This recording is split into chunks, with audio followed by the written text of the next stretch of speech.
Halo sobat, pintu teater 1 telah dibuka. Kali ini Mimin akan ngebahas film yang berlatar belakang perampokan mobil, yang menceritakan seorang mantan pencuri mobil yang sudah tobat dengan kisahnya yang memiliki rekor mencuri 50 mobil dalam 60 detik. Ia harus kembali turun ke hilir lagi karena harus menyelamatkan adiknya yang terancam dibunuh oleh seorang mafia. Lantas, bagaimana perjalanan turun gunungnya untuk menyelamatkan sang adik dari percobaan pembunuhan? Tanpa menunggu banyak lama, mari kita mulai intronya.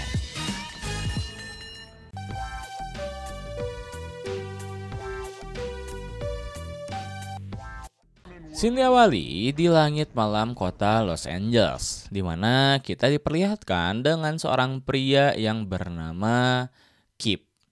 Kip dan dua rekannya ternyata akan melakukan aksi pencurian di salah satu showroom mobil.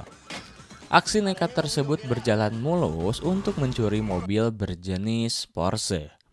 Usut punya usut, Kip dan kawan sejawatnya nekat mencuri mobil karena menjadi kacung dari seorang mafia. Kip dan rekannya pun pergi meninggalkan showroom tersebut. Di perjalanan, Kip ternyata sudah dibuntuti oleh mobil polisi. Polisi sudah mengetahui aksi dari pencurian tersebut. Namun, Kip tidak menyadari akan pengejaran polisi itu. Scene berganti di sebuah gudang, tempat persembunyiannya Kip dan kawan-kawannya. Kip disambut oleh kawan-kawan lainnya karena telah berhasil mencuri mobil tersebut. Namun kesenangan itu sirna tatkala polisi berhasil tiba di markasnya. Melihat kedatangan polisi, Kip dan yang lainnya kocar-kacir melarikan diri menghindari kejaran polisi. Alhasil, mobil-mobil curian yang terkumpul berhasil ditemukan oleh pihak polisi. Kita pun di sini diperlihatkan dengan sosok detektif yang bernama Castlebeck dan Dreykov. Mereka merupakan agen spesialis untuk memberantas kejahatan, khususnya kasus pencurian mobil. Melihat kejadian ini, bos si Kip yang sekaligus mafia dan seorang penadah yakni Raymond Calitri marah besar karena hasil curiannya harus lenyap karena kecerobohan si Kip. Akibatnya Kip harus membayar kesalahannya dengan dieksekusi mati oleh Raymond Calitri.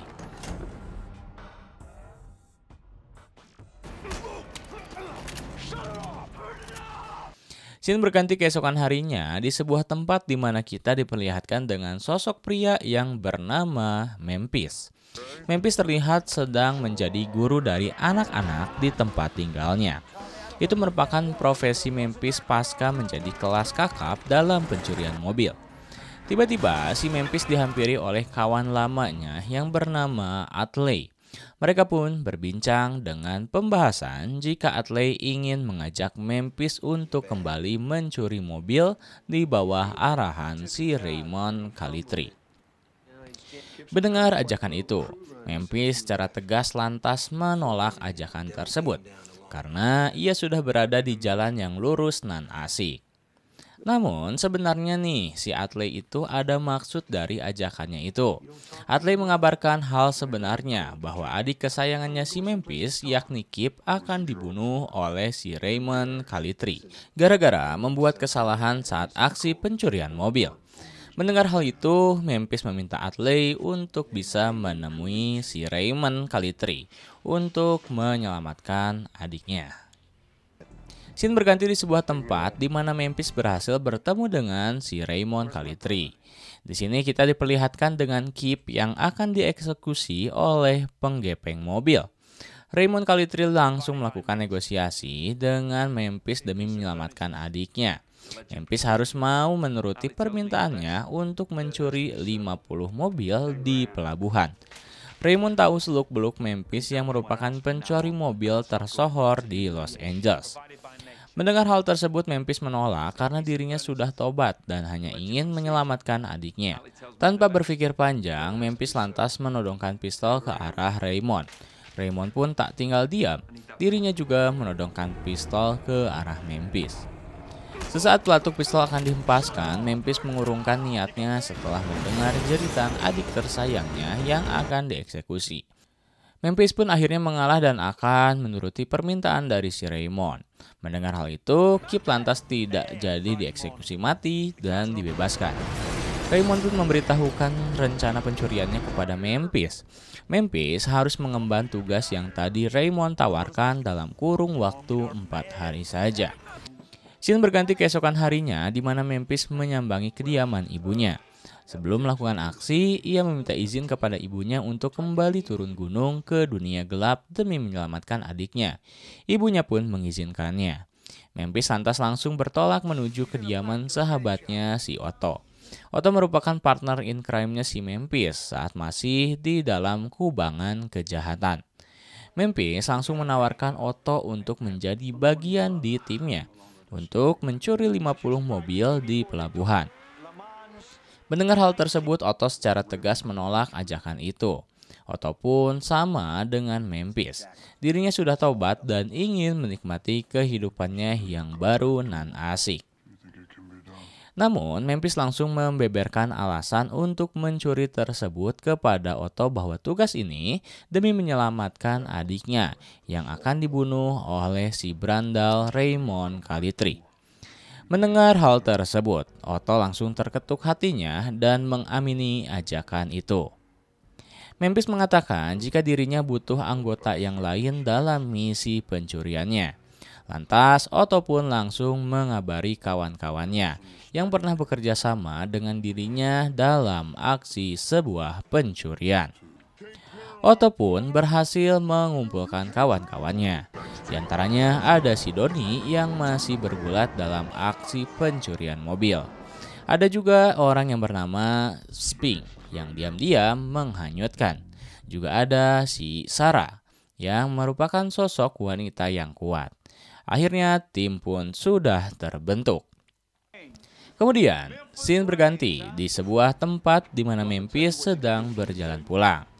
Namun ternyata tiba-tiba saja dirinya dihajar oleh sekelompok orang tak dikenal dari belakang.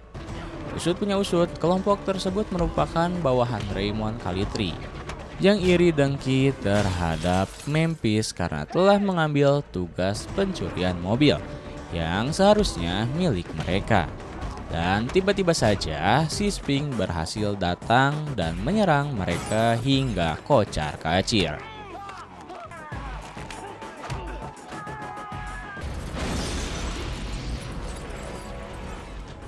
Kemudian, scene berganti keesokan harinya di mana detektif Castlebeck sudah mencium kedatangan si Memphis.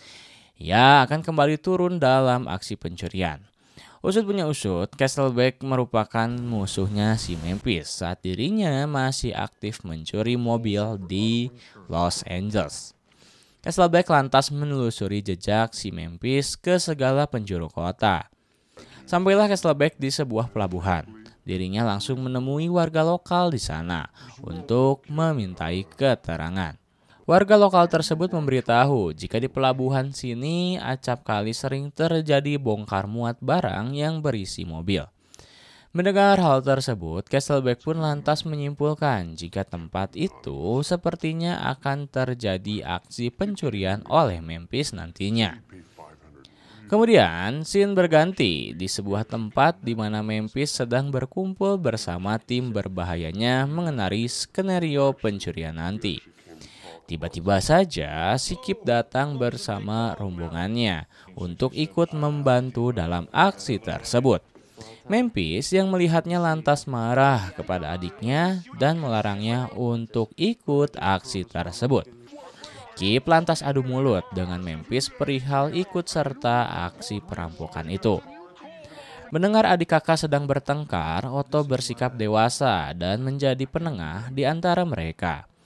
Otto menyarankan Memphis untuk mengizinkan si Kip beserta kawan-kawan berbahayanya untuk ikut dalam aksi pencurian. Akhirnya Memphis mendengarkan saran dari si Otto dan mengizinkannya adiknya ikut dalam aksi perampokan. Tapi dengan satu syarat, mereka harus nurut dan mendengar perintahnya. Kip dan kawan-kawannya pun setuju dengan syaratnya itu. Lanjut, akhirnya mereka mulai kembali menyusun rencana untuk mencuri mobil di pelabuhan. Toby lalu beraksi dengan meretas mobil-mobil target pencurian dengan mengganti nama pemiliknya menjadi nama-nama seorang perempuan. Di sisi lain, salah satu mobil tersebut terdapat mobil jenis Shelby Mustang GP500. Mobil tersebut merupakan sebuah kesialan bagi Memphis, karena setiap akan mencurinya selalu akan menjadi sebuah bencana. Lalu kemudian scene berganti di mana Memphis dan Kip yang sedang berkendara tiba-tiba diserang oleh kelompok yang kemarin pernah menyerangnya. Dan aksi kejar-kejaran dan saling baku tembak pun terjadi di antara mereka. Mereka pun akhirnya membelokkan mobil ke sebuah kafe di mana terlihat sedang banyak polisi yang sedang nongki-nongki. Akhirnya mereka pun selamat. Kemudian scene berganti di sebuah tempat di mana si Fred yang bertugas menjadi jongos. Ia malah menunjukkan aksinya dengan mencuri mobil di luar rencana. Usut punya usut, mobil tersebut ternyata sebuah jebakan dari detektif Castlebeck yang telah menyimpan narkoboy di dalamnya. Memphis yang tahu kejadian tersebut terlihat cukup kesal. Kesalnya menambah tatkala detektif Castlebeck berhasil menyusul mereka ke markasnya.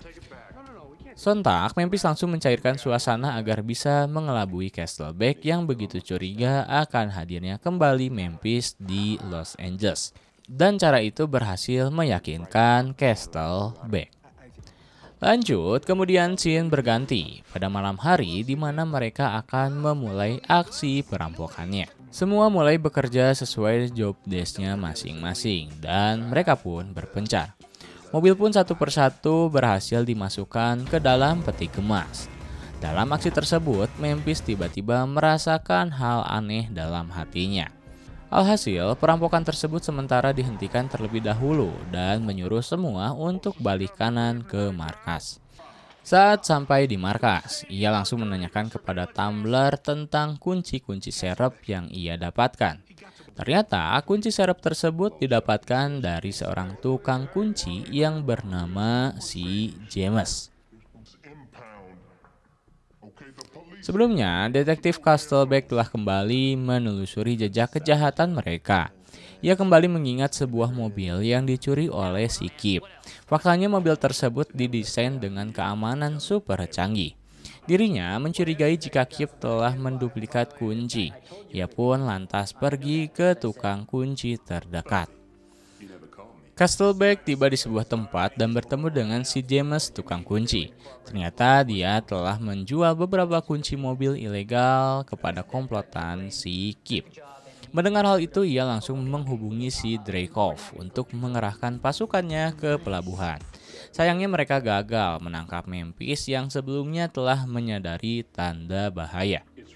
Lalu kemudian scene berganti di mana Memphis dan kawan-kawan berbahayanya kembali lagi melanjutkan aksi pencurian mobil.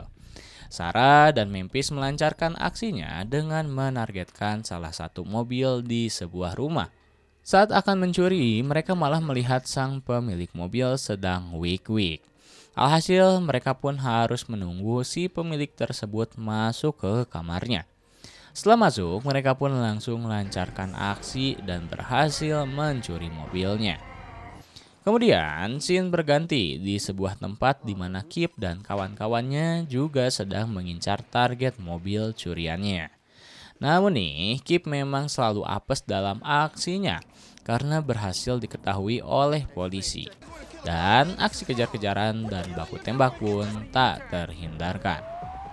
Polisi berhasil melumpuhkan Spink dalam baku tembak tersebut. Tak lama kemudian, Kip pun berhasil kabur dari kejaran tersebut. Dirinya lantas pergi ke rumah sakit untuk penanganan medis bagi si Spinks.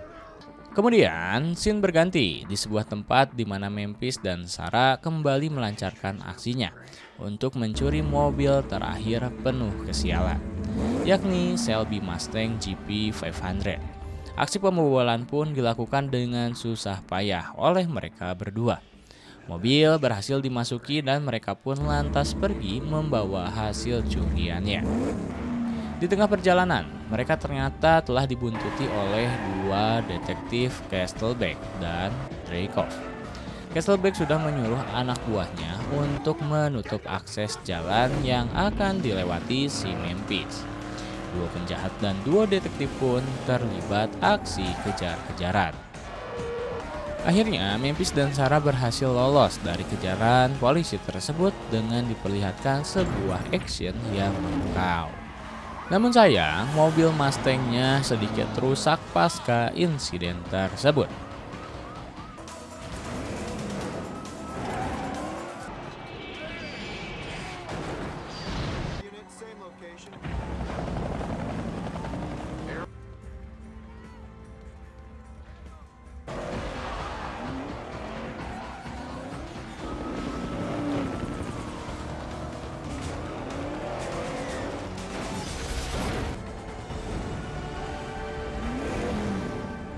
Di tempat lain, Kip dan Atley sedang berada di markas si Raymond Calitri, sembari menunggu kedatangan si Memphis. Atley ditugaskan oleh si Raymond Calitri untuk mengeksekusi si Kip, kalau si Memphis masih saja belum datang sesuai jamnya. Mendengar hal tersebut, Atley dalam lubuk hatinya sungguh tidak tega bila harus membunuh adik dari sahabat karibnya. Dan yang ditunggu-tunggu pada akhirnya datang, di mana Memphis berhasil sampai di markas si Raymond Calitri. Memphis bawakan mobil curian terakhirnya, yakni Selby Mustang GP 500. Memphis pun langsung dihampiri oleh Atley. Atley pun berkata jika dirinya sudah telat selama 12 menit. Mendengar hal tersebut, Memphis sedikit tercengang. Dirinya lantas pergi menemui si Raymond Calitri. Memphis pun berhasil bertemu si Raymond Calitri. Raymond bilang kepada Memphis jika dirinya sudah gagal karena telah terlambat membawa mobil curian terakhirnya. Karena kesalahannya itu, Memphis akan menggantikan Kip yang akan dieksekusi mati. Saat Memphis akan dieksekusi, ia berhasil diselamatkan oleh adiknya si Kip dan CS-nya si Atley. Memphis yang kesal karena kerja keras bertaruh nyawanya disia-siakan, lantas langsung mengejar dan mencari keberadaan si Raymond Calitri. Saat telah menemuinya, Raymond Calitri secara tiba-tiba langsung melayangkan tembakan ke arah Memphis. Dan Memphis pun harus berpindah-pindah tempat untuk menghindari tembakan dari si Raymond Calitri. Namun, tiba-tiba saja, si detektif Castlebeck datang ke markas si Raymond Calitri. Usut punya usut, sebelumnya si Castlebeck telah melakukan riset yang mendalam mengenai kasus pencurian mobil. Dirinya telah mendapatkan informasi yang menguak tentang kisah si Raymond Calitri. Raymond Calitri ternyata seorang mafia kelas teri dan juga seorang tukang jual beli mobil keren di marketplace Facebook. Hal itulah yang membawa Castlebeck untuk menyambangi markas si Raymond Calitri.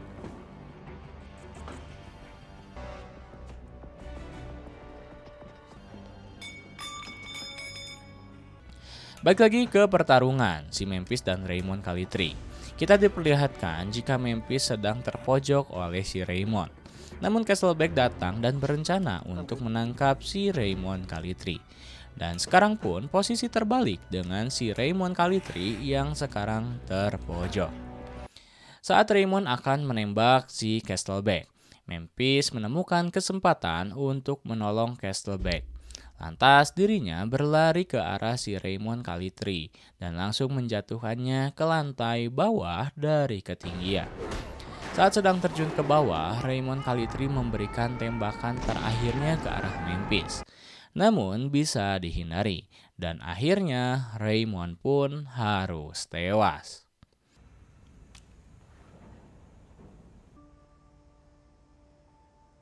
You saved my life, didn't you, Pate of yours, you and your Eleanor? But I understand.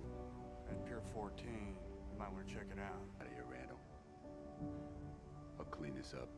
Kemudian, scene berganti di sebuah tempat di mana Memphis bersama kawan-kawan berbahayanya sedang merayakan keberhasilan mereka setelah lepas dari masalah-masalah yang terjadi.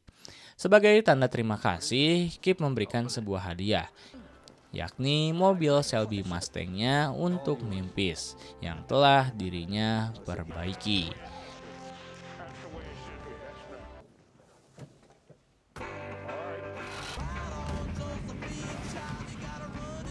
Dan film pun tamat.